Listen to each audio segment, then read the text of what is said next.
Hello. This week I want to talk to you all about a topic that has been a hot topic over on social media with some of you are probably over there on Instagram with us. Some of you might not be, but it is low progesterone.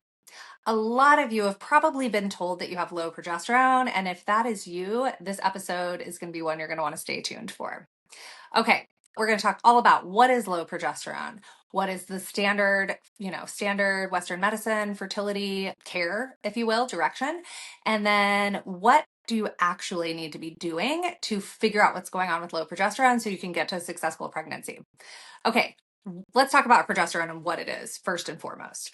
Progesterone is created in the body primarily by ovulation. Like the only way you're going to get a surge of progesterone in your body is by ovulating, by having a healthy enough ovulation to create that progesterone. So, a lot of times we get women who come to us and they're like, I've been told that I don't ovulate or I don't ovulate regularly, and that's my problem. And my physician put me on progesterone. I have a huge problem with this. Okay, and here's why. If you're on progesterone and you don't know if you're ovulating, this is what's happening in the body.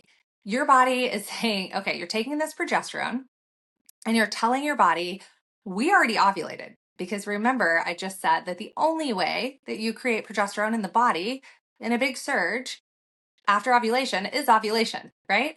And so if you take that progesterone and you haven't ovulated, you know what you're doing? You're telling your body, oh, I guess we already ovulated, so we don't need to try to ovulate. And it's acting as a form of birth control. We have a lot of women who come to us and they've been on this cycle for some time with an endocrinologist where they're like, I went and I had irregular cycles or I wasn't ovulating. Some of them aren't having their period at all, and they will put them on progesterone. Some of them are taking estrogen in the first half, and then they take progesterone 2 weeks later, and then you go off of it. And what happens when you go off the progesterone is you'll have a withdrawal bleed. When you have a withdrawal bleed, you think you're having a normal period. But it is very much like taking a birth control pill if you haven't ovulated. Look, we have nothing against progesterone supplementation when it's used correctly to support and sustain a healthy pregnancy, for symptom relief in the luteal phase as women are getting into perimenopause and menopause. Progesterone can be amazing. But if you are taking it and you want to have a baby and you don't know if you have ovulated, or let's just say you don't know if you've ovulated, right? You don't know if you're ovulating regularly. You put that on deck, you're telling your body, like, we already did the work of ovulation. So I guess we're good here. We're not going to try. And this complicated hormonal dance that is happening in your endocrine system so that you can ovulate is going to go offline. And we get women who come to us, sadly, all the time, and they've been on this for months or for a year. And you know where that's going to lead you? It's going to lead you straight to the IVF clinic. It's fine if you're setting up for IVF. If you want to get to a natural pregnancy, you've got to figure out what's actually going on in the body. So that is my biggest pet peeve about progesterone supplementation. And we see it all of the time with clients who come to us. Yeah, I'm having a regular cycle. I'm on progesterone because my progesterone was low or I had a miscarriage or whatever the history is there. I'm not ovulating. Okay, do you know if you're ovulating regularly? I'm not sure. And then we find out they're not ovulating, and it's like the progesterone has actually been suppressing your body's natural ability to ovulate. Okay. So, what do you do instead? You've been told you have low progesterone. You either can't get pregnant or you get pregnant sometimes and you miscarry over and over again. What do you actually need to do to fix this? This is not the common, like what you're going to hear from your OBGYN or your reproductive endocrinologist. You need to figure out why your progesterone is low in the first place. What is actually happening in your body that is causing this quote unquote hormonal imbalance that is making it so you don't have enough progesterone? And let's do I use this term too much, but like let's peel back the onion layer for a second. You've got low progesterone. It either means you're not ovulating or you've got a really weak ovulation that's really unlikely to get you to a healthy pregnancy, right? So why is that happening? That's the next question. Okay, you're not ovulating or it's a really weak ovulation. What do I do about it? Well, letrozole, Clomid, IUI, IVF. Well, you can go that route if you want. Or if you're over here with us, you probably want to figure out how to fix it so that you don't have to go that route. Or if you're going that route, that you have a better chance that it works. So why is it that women have these issues with ovulation? There are a few reasons. We get a lot of women who are in their early 30s that are having this, and they're told it's premature ovarian failure or premature ovarian insufficiency. Or they're in their late 30s and they're like, this is perimenopause. You're just not going to ovulate all the time. Well, in our world, quite frankly, that's a load of crap. Okay. Your body was meant to ovulate on a regular basis. And if you give it the proper tools that it needs to get to a healthy ovulation, that's exactly what it wants to do.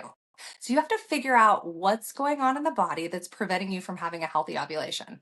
So I want to talk through a few common things we see in our practice that are preventing women from getting to a healthy ovulation.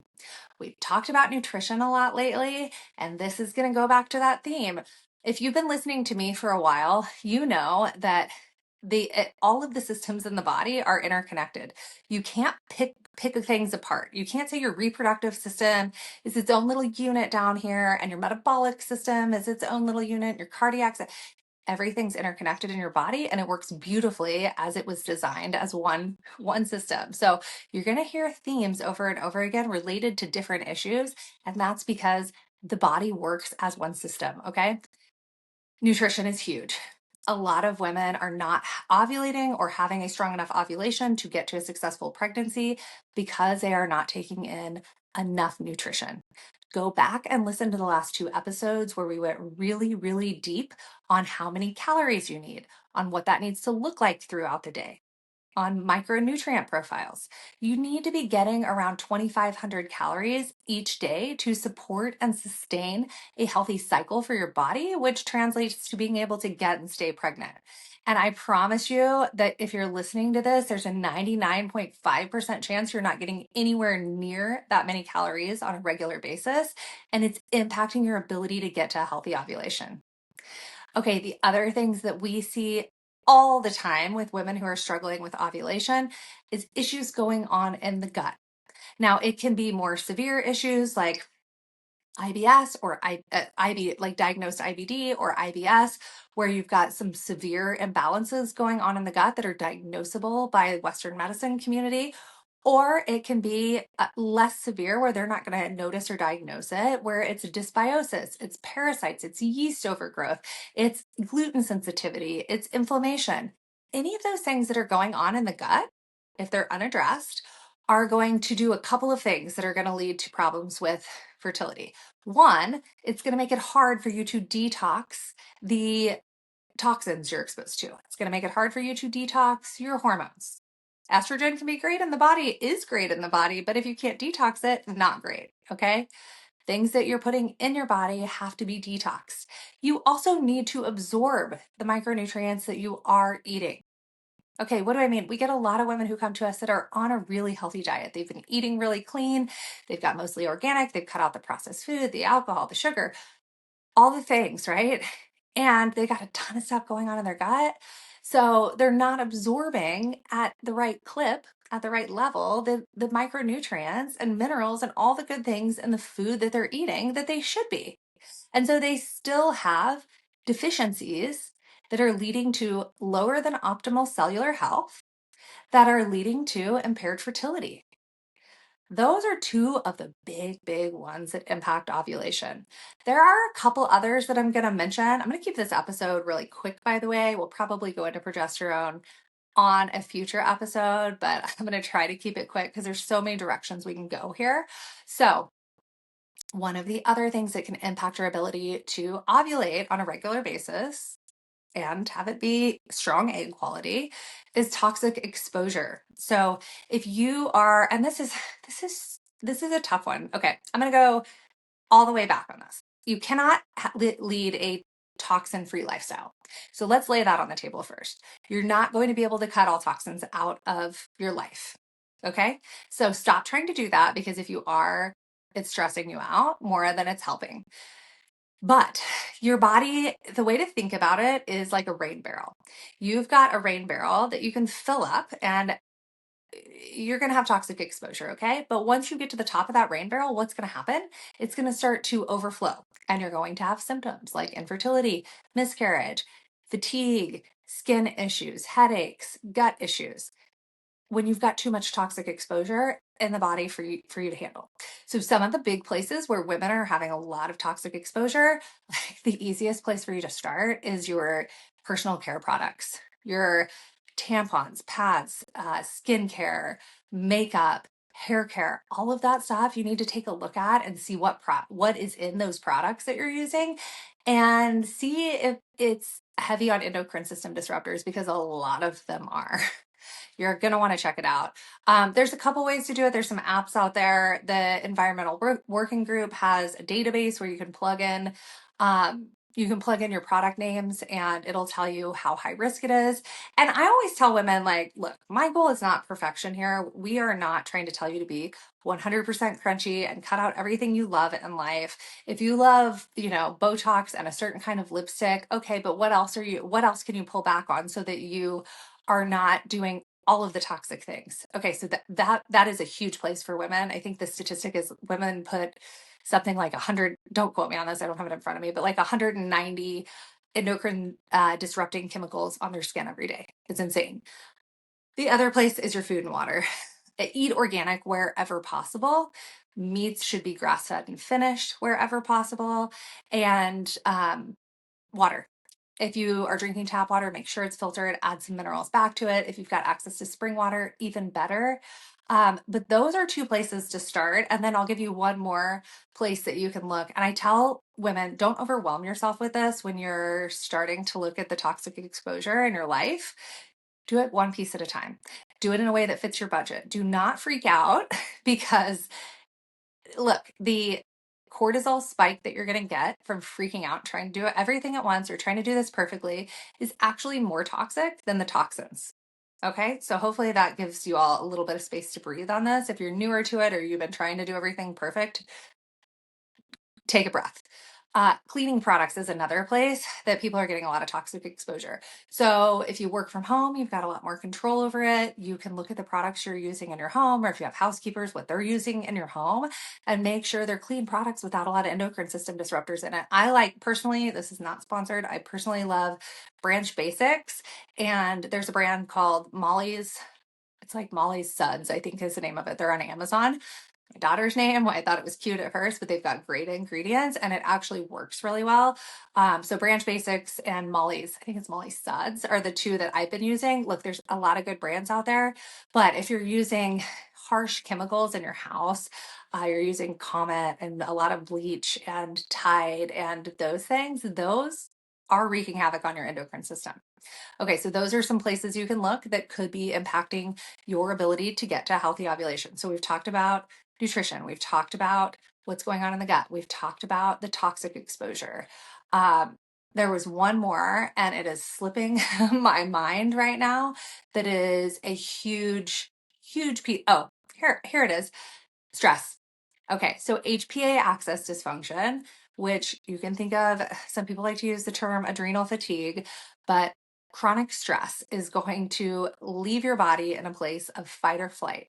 When you are in fight or flight, your body can, okay, so here's the way I talk about it a lot. You will shut down anything in your body. Your body will do this for you. You're like, no, I don't want to do that. I want to get pregnant. And your body's like, no thanks, we're super stressed out. It's going to shut down all processes in the body that are not for survival. So what does that mean? For most people, they're suffering from a lot of digestive complaints. It slows digestion, which can make it, you can have constipation, you can have random abdominal pains, you can have gas, bloating, all of those things because your digestion is slowed, because digestion is not critical for survival. And you know what else isn't critical for survival is having a baby. In fact, biologically, the last thing the body wants to do is make you more vulnerable by making you have to take care of another growing human inside of yourself when it thinks you may not survive, because you're in survival mode when you're in fight or flight. And that stress, okay, you guys, chronic stress is going to be the mental, emotional stress and strain that you're experiencing from things like infertility, your job, your marriage, your finances, any of those things. It's also going to be biochemical stress. And this is another huge component that we see, right? Is you've got stuff going on in your gut that you have no idea about. You have micronutrient and mineral deficiencies that you have no idea about. You have toxic exposure that is affecting you on a cellular level that you have no idea about. You have inflammation in the body, no idea. those things are impacting you stress wise as much as the mental emotional pieces. And then the third piece of stress that can come up is physical. If you've had a sports injury or a car accident or anything that you haven't had addressed that is a recurring physical stressor or pain, that's going to put stress on the body. So the three of those together, and typically in our practice, we're going to see the mental emotional side and the biochemical. Sometimes physical comes up, but those two are, we see in almost every one of our clients. And if you haven't addressed those and tried to think back to the rain barrel comment, right? Where I said you've got so much toxic exposure that you can handle before it starts overflowing. It's the same with stress. You're never going to live a stress-free lifestyle. Like, we're never going to not have grief and worry and concern and deadlines and all of the things, right? But how much can you handle? And how much is too much? And how much is going on in the body that you have no idea about? And is it too much? And those things combine, and you deal with things like infertility, with miscarriage, with headaches, with acne, with fatigue, with depression, with anxiety, all of that, when that chronic stress, both mental, emotional, and biochemical, gets to a level that your body can't handle anymore. So those are the four big buckets that I would say are covering a lot of reasons why women aren't able to get to a healthy ovulation on a regular basis. Nutrition, things going on in the gut, toxic exposure, and HPA axis dysfunction. Okay, I'm going to leave us at that for this week. If you have any questions, because this is a huge topic that impacts a lot of people we work with and a lot of people in our community, please shoot me a message over on Instagram. We're at Fertility Functionally, and let me know what your questions are. We can answer them on next week's episode. And I hope you all have a great rest of your week.